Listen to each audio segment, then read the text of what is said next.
Talent test smart learn computer education వారు నిర్వహిస్తున్న talent test ద్వారా ఫ్రీ కంప్యూటర్ ఎడ్యుకేషన్ లేదా కంప్యూటర్ కోర్స్ లో డిస్కౌంట్ పొందగలరు. టాలెంట్ టెస్ట్ తేదీ ఏప్రిల్ 3వ తేదీ బుధవారం ఉదయం 9 గంటలకు. స్థలం smart learn computer institute 4th floor Prasad lab building పైన near town church Bose road Tenali. సంప్రదించవలసిన ఫోన్ నెంబర్ 6281605420. బాధ్యత గల పౌరుడుగా దయచేసి 2024 మే 13న జరిగే పోలింగ్ లో మీ ఓటు హక్కు వినియోగించుకోండి. స్టార్ శ్రీనిధి లిమిటెడ్ లో మెంబర్ అవ్వండి. రోజువారీ రికరింగ్ అండ్ ఫిక్స్డ్ డిపాజిట్ల వంటి మీ పొదుపు పథకాలపై 12% వరకు వార్షిక వడ్డీని పొందగలరు. బంగారం మరియు తనఖా రుణాల కోసం మమ్మల్ని సంప్రదించండి. Star Srinidhi limited, Sri avenue, Kothapeta, Tenali.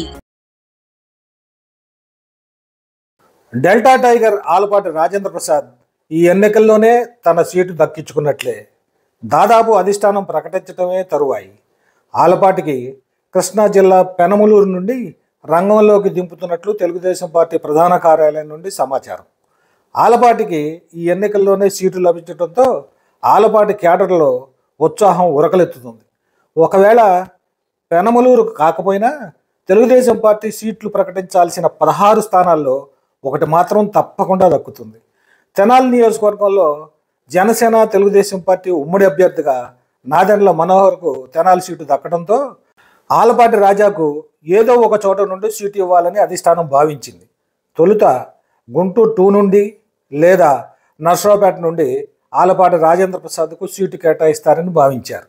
అయితే ప్రస్తుతం కృష్ణా జిల్లాలోని పెనమలూరు సీటు ఆలపాటి రాజేంద్ర ప్రసాద్కు దాదాపుగా ఖరారైనట్లే తెలుస్తుంది. పెనమలూరులో ఇన్ఛార్జిగా ఉన్న బోడే ప్రసాద్తో అధిష్టానం సంప్రదింపులు జరిపినట్లు తెలిసింది. ఈ సీటును ఆశిస్తున్న మరికొందరిని కూడా అధిష్టానం చల్లబరిచినట్లు చెబుతున్నారు. అయితే దాదాపుగా ఆలపాటి రాజేంద్ర ప్రసాద్కు ఈ సీటు ఖరారైనట్లే అని చెప్తున్నారు. ఆలపాటి రాజేంద్ర ప్రసాద్కు తనకు కేటాయించిన సీటుతో పాటు తెనాలిలో నాదెండ్ల మనోహర్ను కూడా గెలిపించాల్సిన బాధ్యత కూడా ఆలపాటికి అధిష్టానం అప్పగించినట్లు సమాచారం. దీంతో తెనాలిలో జరిగిన పాదయాత్రలో, తెనాలి మండలంలో జరుగుతున్న ర్యాలీలలో గుంటూరు ఎంపీ అభ్యర్థి పెమ్మసాని చంద్రశేఖర్, ఎమ్మెల్యే అభ్యర్థి నాదెండ్ల మనోహర్లతో పాటు ఆలపాటి రాజేంద్ర ప్రసాద్ కూడా పాల్గొని వీరి గెలుపును ప్రెస్టేజ్గా తీసుకున్నారు. ఏది ఏమైనా ఆలపాటి రాజేంద్ర ప్రసాద్ కూడా పెనమలూరులో పోటీ చేసేందుకు సీటు దక్కుతుంది అనడంతో ఆలపాటి వర్గీయులు సంతోషం వ్యక్తం చేస్తున్నారు.